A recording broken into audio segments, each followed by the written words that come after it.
Y la expectativa fue creciendo hasta este momento porque ya lo estamos conociendo, ya estamos conversando con él y es un placer darle la bienvenida en día a día al terapeuta, docente, fundador de la corriente de psicogenealogía evolutiva. Además tiene una escuela internacional donde justamente comparte con sus alumnos esta técnica. Bienvenido, Lauro Alonso, es un placer de tenerte aquí. Muchas gracias, muy contento de compartir esta tarde. Y se nos generaban muchas dudas y la necesidad de aprender rápido, por lo menos en estos minutos, de dónde va, para dónde va, para qué sirve y qué es la psicogenealogía evolutiva. Bueno, la psicogenealogía estudia lo que nosotros conocemos como transgeneracional, es decir, la herencia que traemos de nuestros antepasados, todo ese legado, cómo está hecho, cómo está conformado, qué dinámicas tiene y cómo nos influye, tanto positivamente con las cualidades y las características que nos impulsan hacia adelante, como en los aspectos que pueden ser, entre comillas, negativos o más disfuncionales o que nos pueden generar algún tipo de malestar, bloqueos, incluso dolencias o enfermedades. Estudiamos todo ese campo para simplemente mejorar nuestra vida, lograr mayor libertad, mayor autenticidad y una frase que a mí me encanta que es poder expresar plenamente nuestra singularidad, quiénes somos realmente sin bloqueo, sin dificultad. Yo le decía a Lauro hace instantes nada más, en mi caso en particular, que el árbol genealógico está un poco entreverado, que hay personas de mi familia que no conocí, por ejemplo, abuelos y demás, si era sencillo o se podía también investigar o indagar a ir por ese plano cuando falta información. Exacto. Bueno, cuando falta información, en la psicogenealogía clásica eso es un poco más complejo. En la rama evolutiva le hemos incorporado herramientas para trabajar específicamente en ese caso y tenemos una batería de cosas, porque nosotros podemos mirar fotografías, podemos, por supuesto, investigar, hacer búsquedas, podemos recolectar historias de la transmisión oral, a veces no tenemos datos, pero tenemos cuentos, relatos, anécdotas, a veces hay materiales que se pueden investigar también, como por ejemplo el legado que queda físicamente, alguna pertenencia, algún objeto, ese tipo de cosas, y exploramos nuestro propio inconsciente donde la información sí o sí está porque bueno, la expresamos a cada instante con nuestras elecciones, con las decisiones que hacemos y demás. Así que no hay problema cuando no está la información técnica. Bien. Que lo que siempre uno quiere es armar el árbol genealógico, que es la herramienta principal, y el árbol se arma con nombres, fechas, profesiones, características, eventos. Pero bueno, cuando eso no está, si está el consultante, si está la persona que quiere trabajar, la información vive ahí, la persona es la muestra viviente. O sea que tú decías el árbol lo armo con fechas, con los nombres, demás y con eventos. Los eventos es de la tradición oral, lo que nos han contado y lo que nosotros podemos transmitirte a ti, si es contigo la consulta, si es que así se llama, o a través de papeles, de cartas, de lo que sea. Una vez que eso está hecho, ¿cómo a ti te consultan con un bloqueo en particular o con un problema en particular o tú lo descubrís a partir de esa información? O te puede pasar de que vayas por un bloqueo y te digas, no, tu bloqueo no es este otro. Si eso ocurre, ¿cómo conectás eso? ¿Cómo llegas a...? Es interesante porque pueden pasar esas dos cosas. Generalmente en psicogenealogía trabajamos por la vía del consultante, o sea, que la persona que se acerca a esto para aprender, para trabajarlo, por interés personal o familiar o lo que sea, generalmente va a venir con un planteo específico y vamos a trabajar para ese planteo. Pero como tú bien dijiste, a veces abriendo esa puerta se encuentran pasillos hacia otras habitaciones que tienen información importante y bueno, eso se pone sobre la mesa y cada uno ve si quiere profundizar o no, y se puede hacer un camino mixto donde se empiezan a contemplar intereses secundarios o cosas que aparecen que a veces son muy relevantes y bueno, todo eso se combina para el mayor progreso de la persona, siempre tratando de hacer algo cuidadoso, ético, rápido, lo más sintético que sea posible porque estamos tratando de liberar cosas individuales y eso a veces apremia. O cuando es una dolencia, una enfermedad, cuando hay un bloqueo funcional, es muy importante recuperar la mayor cantidad de libertad y la mayor salud posible, rápido. Te voy a mencionar una frase que seguramente conoces y que tiene que ver con que lo que una generación anterior calla, lo siguiente la expresa. Explícame, porque sé que la has aplicado. Está claro cuando uno lo dice, pero en el fondo esa frase que quiere decir van parte de lo que venís explicando. Exacto, esa frase de François Dolto, que fue una terapeuta brillante, resume, diría, es excelente que la hayas elegido porque resume esta filosofía de forma perfecta. Lo que una generación no resuelve o guarda como secreto o distorsiona un poquito u oculta por vergüenza a veces, por miedo básicamente disfrazado de diferentes maneras, eso tiende a transmitirse a las generaciones que vienen y se va a expresar, hay una manera sistemática de verlo, se va a expresar en el campo psíquico, en el campo emocional y a veces cuando no encuentra cura, no encuentra salida, cuando no se puede integrar o resolver de otra manera, va a terminar saliendo por el campo biológico, o sea, se va a expresar de manera psicosomática y bueno, la persona va a tener alguna dolencia, alguna enfermedad, alguna característica que es probablemente el motivo de consulta que lo va a traer a esta temática o a cualquier otra disciplina. Que no es solo emocional, el cuerpo lo manifiesta. Claro, el cuerpo es la última fase. Cuando nosotros no pudimos resolver algo a nivel emocional, nos ocupa, a mí me gusta decir, ancho de banda mental. Empezamos a rumiar eso, a pensar, a buscarle una respuesta, una solución. A veces preguntar, a veces pedir ayuda, a veces más en solitario, que es lo menos recomendable, por cierto. Y cuando no se encuentra durante mucho tiempo y ese estrés es muy grande, o repetido en el tiempo, sostenido en el tiempo, o muy intenso, muchas veces ahí baja al cuerpo. Ya cuando es síntoma, desde nuestro punto de vista, desde esta técnica, significa que hizo todo el camino inconsciente previo, emocional y mental, y no encontró un lugar de encaje.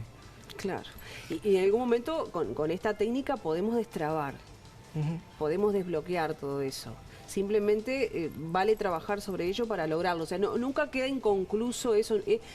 Me saldría a decir que no sana.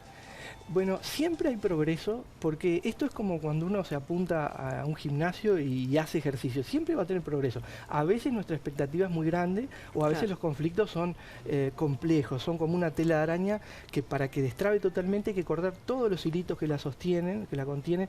No alcanza a veces con encontrar solo una parte, hay que hacer un trabajo concienzudo, es un proceso. A mí me gusta aclarar que esto no es una cosa mágica que voy un día y en media hora cambio todo y paso a ser otra persona sin hacer esfuerzo.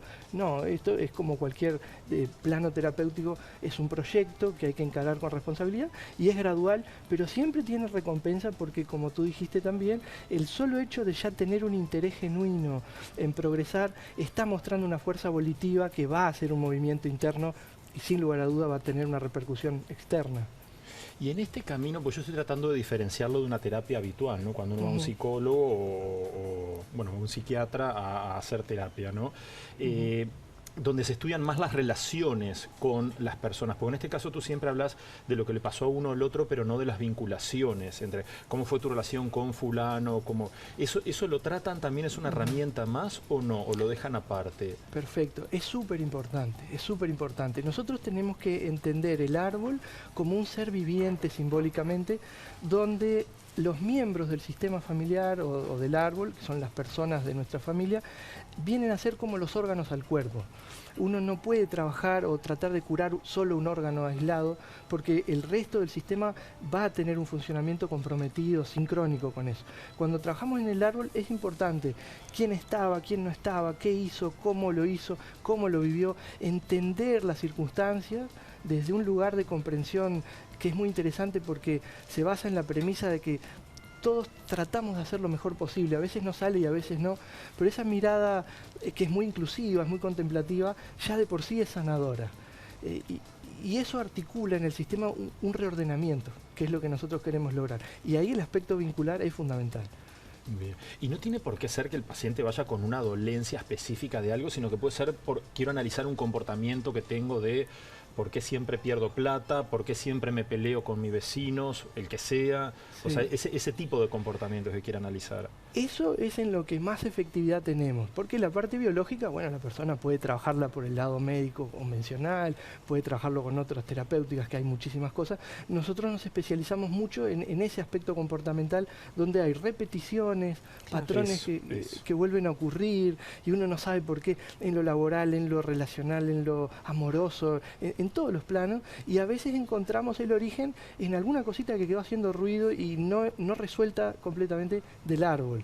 Y son cosas que, bueno, como decía la frase de Dolto, vienen de nuevo una y otra vez, y uno no se da cuenta de que está repitiendo un patrón. Se da cuenta por el efecto. Claro.